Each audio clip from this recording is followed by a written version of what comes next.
পর্যন্ত কোনো মঞ্চেই কিছু বলিনি। যাই হোক, প্রথমবার বলছি, ভুল হলে মার্জনা করবেন। আমার বয়োজ্যেষ্ঠ সবাই আছে, তাদেরকে আমার প্রণাম জানাই, আমার স্টুডেন্টদের ভালোবাসা এবং আমার থেকেও বড় যাদের তাদেরও প্রণাম জানাই। এরপরে বলার কিছুই নেই, স্ট্রাগল লাইফ তো করতেই হবে। আমি আমার ছাত্রদের মাঝে মাঝেই বলে থাকি যে যে পড়ছো মানে এটা নয় যে সাকসেস হবে, কিন্তু পড়ছো মানে এটা যে মানুষের মতো মানুষ হতে হবে এবং সঠিক পথে। যেমন স্ট্রাগল লাইফ বলতে কি, স্ট্রাগল লাইফ বলতে এটাই যে কেউ স্ট্রাগল করছে, ওই কম্পিটিভ লাইনে স্ট্রাগল করতে করতে সে এতটাই কাজের প্রতি মনোযোগ হয়ে উঠবে যে সে যেটা চাইছে সেটা না হলেও অন্য কোনো লাইনে সে ভালোভাবেই সে এই যে স্ট্রাগল লাইফটা তাকে পরবর্তী জীবনে শিখিয়ে দিবে যে কিভাবে কাজ করতে হবে। এটাই ব্যাপার আছে স্ট্রাগল লাইফ। আর আশিসদা সবই বললো প্রায়, এভাবে গেছে কিছু জীবনে, কিন্তু জীবনে এরকম ওঠা চড়া থাকবে, এটাই ব্যাপার। আর বলা বলতে এটাই, সবাই ভালোভাবে পড়ুক, আমার স্টুডেন্টরা এটাই চাইবো। আর আর বলতে এটাই বলবো, যেটা যদি সময় পাই আমি যেন আসি, অবশ্যই চেষ্টা করবো আমার আসার। আমার তো ইচ্ছে তো প্রচুর থাকে, কিন্তু যদি সময় পাই অবশ্যই আসবো। এত ভালোবাসা এত কিছু পেয়েছি এখান থেকে, সেটা বলে বোঝানোর কিছু নেই। তো যাই হোক, এটাই ব্যাপার। আমি চেষ্টা করবো আসার, সময় পেলেই আসবো।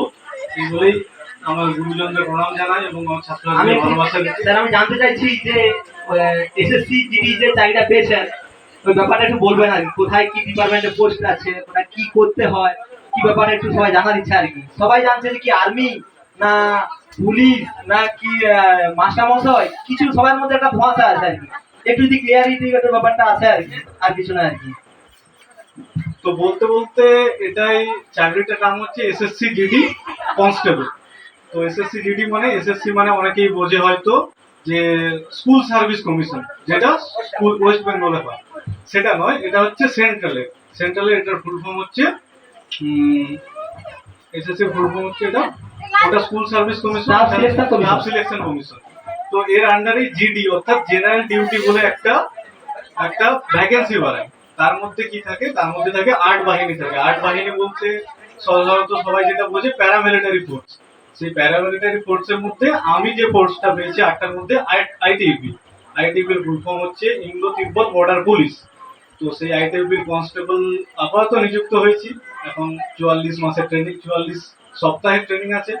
তো সেটা পার করতে হবে, তারপরে জয়েনিং হবে, এটাই ব্যাপার আছে। আর এর পরীক্ষা সবার প্রথম পড়ছিল কলকাতায়। এর প্রসেসিং এ থাকে, একবার পরীক্ষা হয়ে যাবে। পরীক্ষার পরে সেইটার বেসিসে মেরিট করে তোমাকে নাম্বারও পাস পেতে হবে, সঙ্গে ফিজিক্যাল মেডিকেল পাস হতে হবে।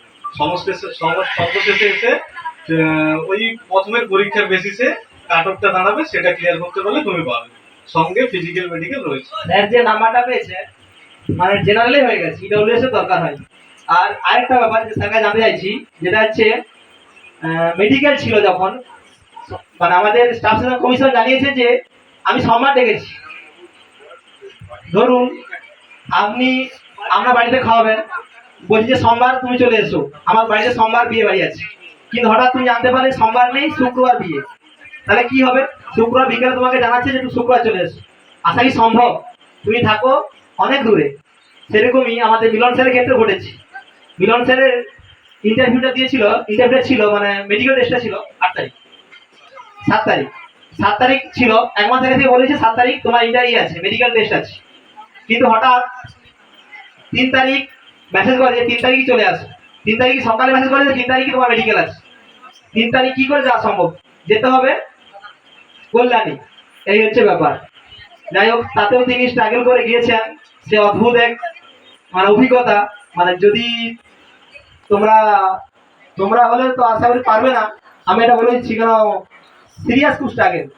যাই হোক, ওই ঘটনাটা একটু জানার ইচ্ছা আছে যে কিভাবে ওটা হয়েছে আর কি। কারণ কোনো বাসও ছিল না, কোনো ট্রেনও ছিল না এই সময়, রাত্রি 10টার সময় কিভাবে যে গেছে একটু যদি শেয়ার করেন।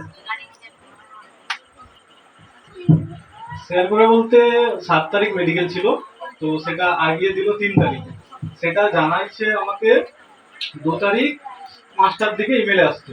এবার সেই দিন আমার পরীক্ষাও ছিল কলেজে 2 তারিখ। তো সেহেতু আমি ইমেল তো চেক করিনি, আমি ইমেল চেক করাই হয় না। 3 তারিখ সন্ধ্যা 8টার সময় আমাকে একটা দাদা ফোন করে যে বলে যে তোর আজকে কিরকম মেডিকেল হলো। তখন আমি বলি আমার মেডিকেল তো 7 তারিখ আছে, আমার মেডিকেল 3 তারিখ নয়।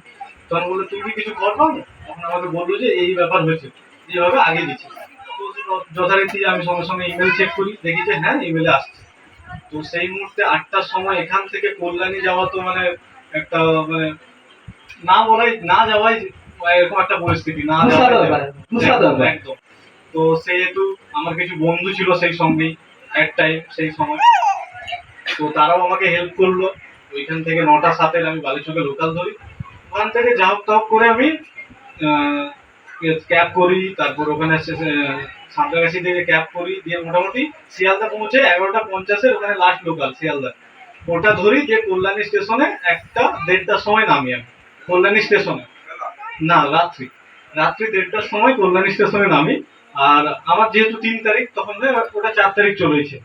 তো 3 তারিখ মেডিকেল ছিল, টেনশন এটাই যে 4 তারিখ কি এন্ট্রি করতে দিবে না দিবেন, এটাই সব থেকে বড় টেনশন ছিল। তো তার মধ্যেই ওখানে 4টা অব্দি স্টেশনে কাটাইছি। 4টা অব্দি স্টেশনে কাটানোর পরে ওখান থেকে সকালে যখন আবার টোটো চলে, তো ওখান থেকে আরো প্রায় 8 কিলোমিটার মতো যেতে হবে স্টেশন থেকে। তো সেখানে যেয়ে আমি 5টার সময় যে পৌঁছাই। তো এইভাবে পরের দিনের লাইন আপ চলছিল 4 তারিখের। তো সেটাই আমি যে বলি, তখন তারা তেমন কিছু একটা বলেনি আমাকে নিয়ে। এটাই সব থেকে বেশি টেনশন ছিল যে যেতে পারবো কিনা, আর সব তার থেকেও বড় টেনশন ছিল গেলেও আমাকে দিবে কিনা, এটা এন্ট্রি করাবে কিনা, এটা সর্বোপরি মোটামুটি এন্ট্রি তো করায়। 5:30টার সময় এন্ট্রি করালেও সকাল 5:30টায়